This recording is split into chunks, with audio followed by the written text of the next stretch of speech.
Welcome back Bli Henry, welcome back to IBL. Pemain ranking 1 guys di season lalu dari yang tua, yaitu adalah Fishabul Amir, a.k.a. Novir Goks. Yang mereka nggak cuman hanya ingin mencoba-coba pemain mudanya, enggak. Ya yang sudah dipastikan pindah ke Tit. Nah, belum boleh ternyata, masih diasingkan guys, tapi gue sebenarnya udah tahu pindah kemana.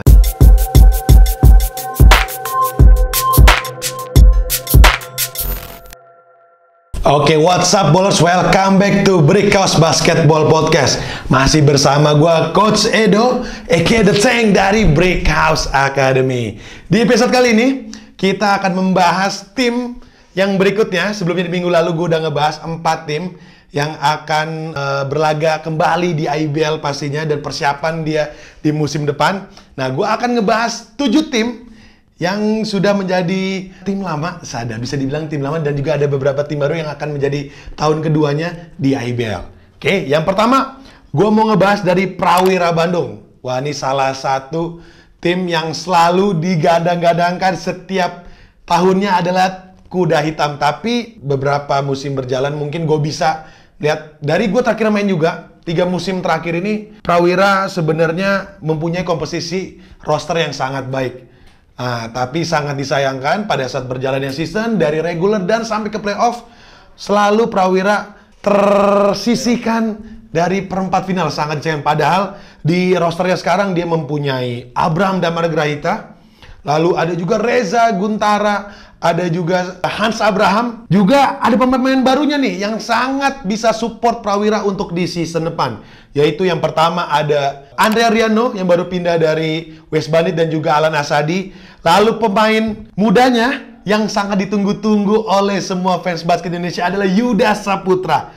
Wah, ini kalau menurut gua salah satu pemain yang akan sangat ditunggu penampilannya di season depan. Tapi Prawira juga kehilangan 3 pemainnya, yaitu ada Raymond Sariputra, Januar Kuntara, dan juga ada Yaya yang sudah dipastikan pindah ke Tit. Nah, belum boleh ternyata, masih diasingkan guys, tapi gue sebenarnya udah tahu pindah kemana. Nah, jadi lo semua tungguin aja. Penasaran kan?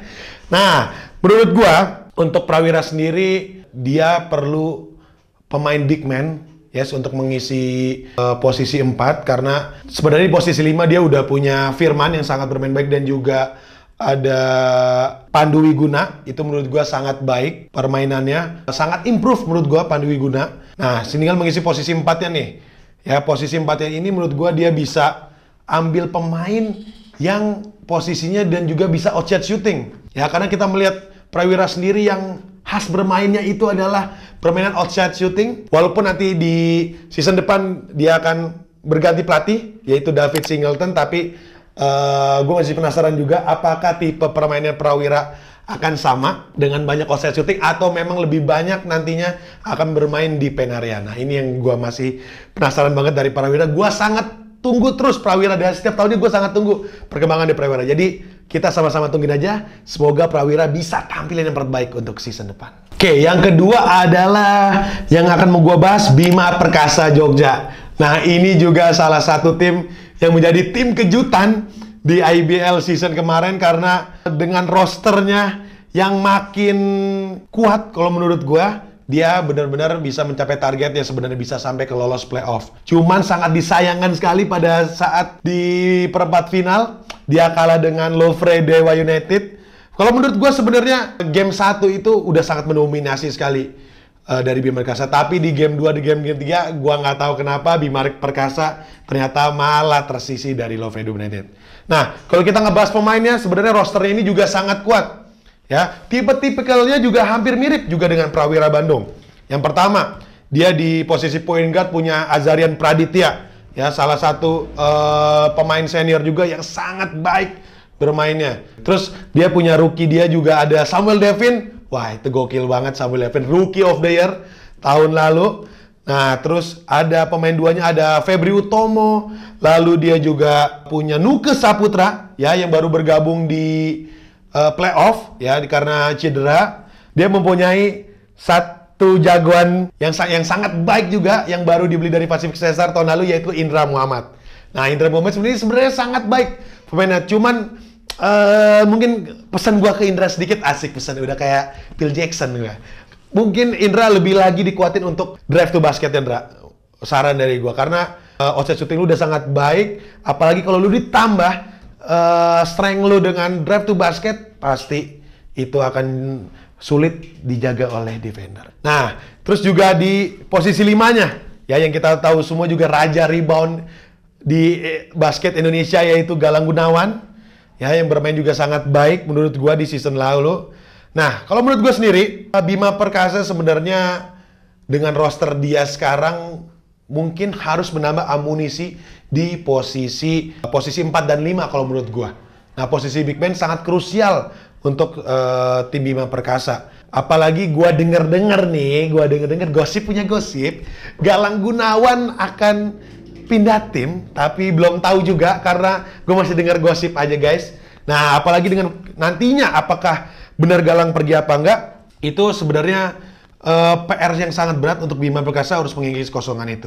Nah, terus apalagi dia ditinggal dengan David Singleton, itu juga salah satu PR berat Bima Perkasa juga harus mengisi kekosongan sang pelatih yang membuat permainan Bima Perkasa makin improve di season lalu. Nah, terus pemain jagoan mereka juga nih, ya pemain sophomore mereka yaitu Tivan, ya yang sudah pindah ke Hang Tuah.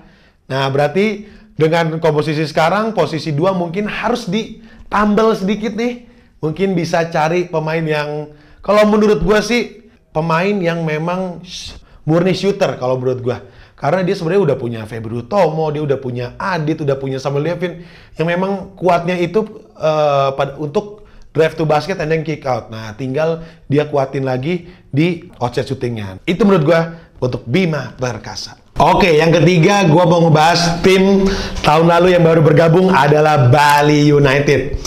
Sebenarnya ini salah satu tim debutan yang punya roster juga sangat lengkap guys di season lalu. Di posisi point guard aja dia punya Jericho Christopher. Ya lalu juga ada Lutfi Koswara, ada Surliadin, ada Ponsianus Nyoman Indrawan atau Koming, ada Tri Hartanto juga. Nah, dari bench player juga sangat kuat guys sebenarnya. Dia punya Desmet, punya Rico Aditya, dan juga satu lagi, siapa Lip namanya Lip? Winston. Nah, Winston. Lalu juga dengan coachnya guys, dari Serbia itu coach Stefanovski, yang menurut gue membuat gebrakan yang sangat baik untuk tim debutan seperti Bali United. Nah, tapi yang sangat disayangkan menurut gue, pemain yang akan digadangkan jadi MVP tahun lalu, ya harus meninggalkan Bali United dan tidak bermain season lalu karena cedera, yaitu Daniel Wenas. Nah, tapi dengan perginya Daniel Wenas, dia mendapatkan penggantinya, ya, yaitu adalah salah satu pemain muda yang fansnya sangat banyak dan juga sangat baik, pindah dari Hang Tuah ke Bali United, adalah Abraham Wenas. Nah, menurut gua dengan datangnya Abraham Wenas, ini memberi warna baru pastinya untuk Bali United dengan cara bermainnya si Abraham Wenas, ya, dengan permainan point guard yang sangat cepat, dengan akurasi shooting yang sangat baik. Mungkin itu bisa menjadi backup juga untuk nantinya ada pemain import.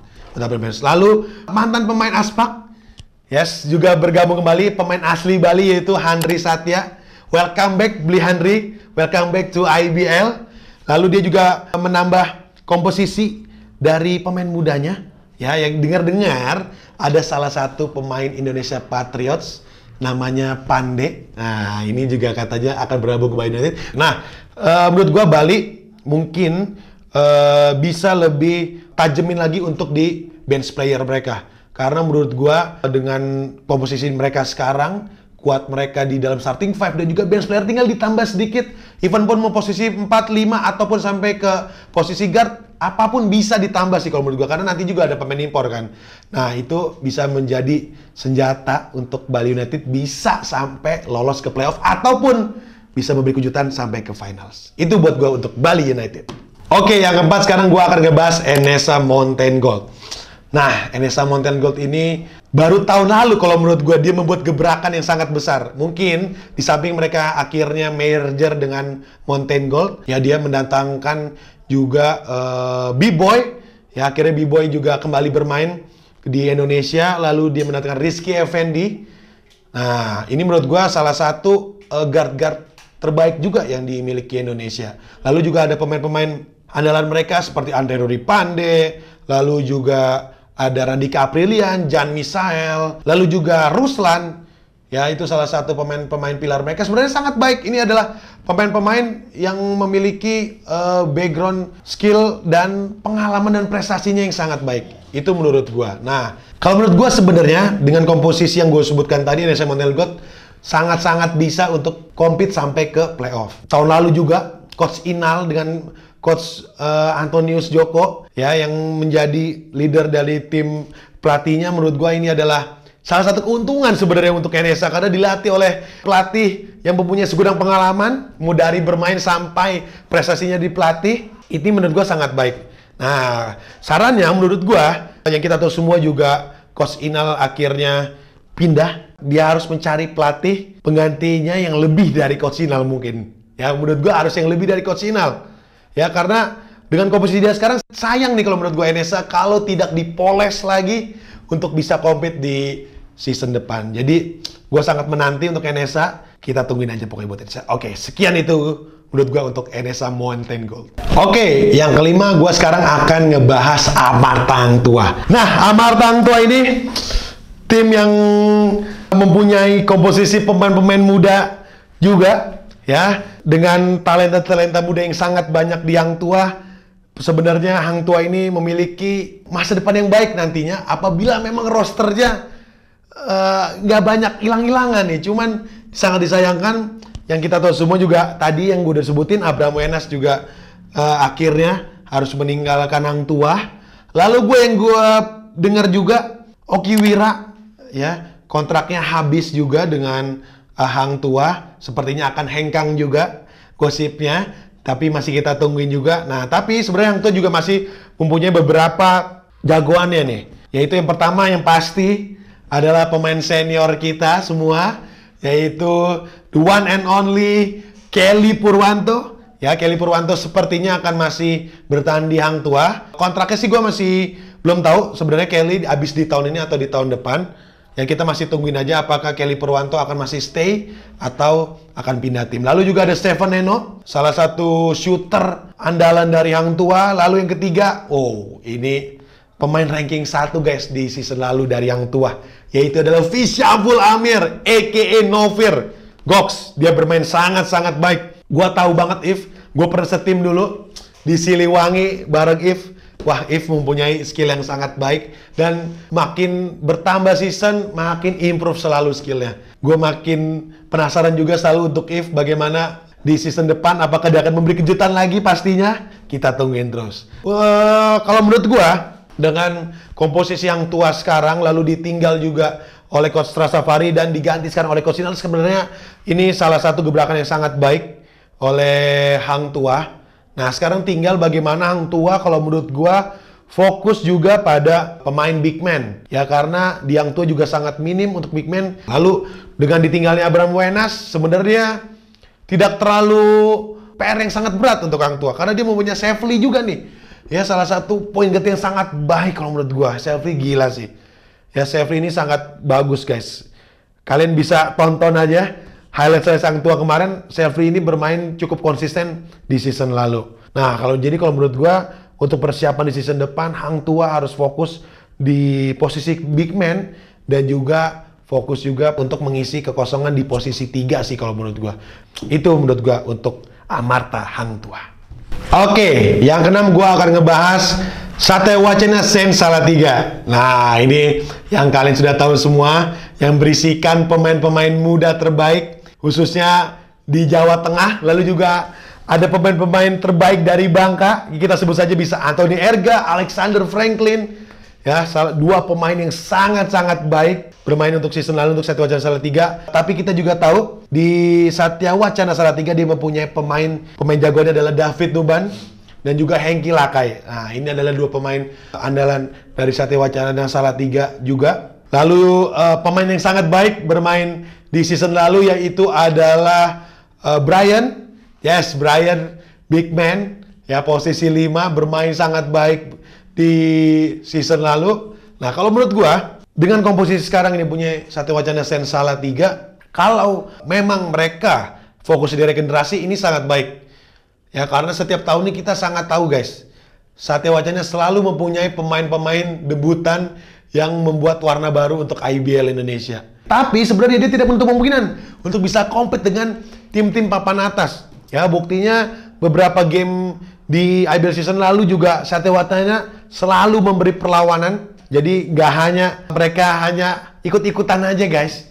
Ya, mereka nggak cuman hanya ingin mencoba-coba pemain mudanya, enggak. Ya, Satya Wacana juga menunjukkan kelasnya pada saat IBL season lalu. Jadi gue juga penasaran ya, apa gebrakan baru lagi untuk Satya Wacana Salatiga di season depan. Apakah akan ada pemain-pemain muda baru lagi ya yang akan memberi warna baru untuk IBL Indonesia, ataukah mereka akan merekrut? Nah, ini yang gue bikin penasaran juga nih. Karena yang kita tahu, Satya Wacana sangat jarang nih guys merekrut pemain dari luar. Apakah di season depan akan merekrut? Nah, kita tungguin aja. Oke, sekian dulu dari gue untuk Satya Wacana. Oke, tim terakhir yang mau gue bahas di episode kali ini adalah Pacific Cesar Surabaya. Bisa dibilang tim senior di Indonesia yang sudah lama berdiri. Pacific ini sebenarnya selalu memberikan regenerasi yang sangat baik untuk bola basket Indonesia. Pemain-pemain keluar dari Pacific juga kita bisa tahu sendiri seperti Yeriko, lalu juga ada Nuke Saputra. Itu adalah dua contoh pemain Pacific yang akhirnya setelah keluar dari Pacific menjadi superstar di Liga Basket Indonesia. Namun season lalu Pacific benar-benar seperti kehilangan touch-nya. Gue nggak tahu masalah utama dari Pacific. Tapi kalau bisa gue kasih saran untuk Pacific, mungkin dengan pemain-pemain muda mereka semua, menurut gue isinya sekarang pemain muda semua. Ya, karena mereka sama sekali mungkin nggak ada pemain kelahiran di atas 90 sepertinya nggak ada. Mereka semuanya kelahiran di bawah kelahiran 90. Kita contoh Amir Yonatan, lalu ada Gabriel Senduk, itu itu juga 3 pemain pilar mereka ya yang menjadi andalan untuk Pacific. Nah, untuk Pacific sendiri mungkin season depan mereka benar-benar harus merombak ya. Mereka juga nantinya pada saat draft rookie, pemain binaan dan juga impor nantinya apabila memang kejadian pemain impor akan bermain kembali untuk IBL, harus lebih selektif lagi. Ya, harus lebih selektif lagi kalau menurut gue Pacific. Ya, karena dari situ nantinya pastinya akan memberi warna baru untuk Pacific. Dan yang kita tungguin semua, Pacific juga harus lebih compete lagi untuk di IBL Indonesia. Jadi menurut gua Pacific, let's go, semangat terus, jangan pantang menyerah. Ya, kita semua pasti nungguin Pacific untuk lebih improve lagi dan compete lagi di IBL Indonesia. Oke guys, sekian dulu untuk episode kali ini. Thank you buat kalian yang udah selalu ngikutin Brikos Basketball Podcast. Ya, jangan lupa like, comment, and subscribe pastinya. Dan yang terakhir guys, jangan lupa Brikos 2.0 Bintaro. Ya, tanggal 4 September sudah soft opening. Jadi buruan lo booking, reservasi, ajak keluarga, ajak teman-teman, ajak saudara, ajak pacar, ajak selingkuhan, pokoknya semua untuk main ke Brikos 2.0 Bintaro. Karena limited slot guys. Ya, gua udah cek kemarin slotnya udah mulai mau habis, jadi buruan. Lalu juga Brikos Academy akan hadir juga di Brikos 2.0 Bintaro. Buruan daftar buat anak-anak lo. Ya, buat lo juga mungkin yang masih berumur 18 tahun ke bawah, silakan daftar. Nanti akan bertemu gua langsung di lapangan. Kita akan kulik bareng dan akan improve bareng, khususnya untuk basic fundamental lo. Ya, nantinya juga akan ada Brikos Gym dan juga ada Brikos Kitchen. Jadi tungguin terus dan pantengin kita terus di YouTube kita dan juga di Instagram kita. Oke, sekian dulu untuk episode kali ini. See you next episode.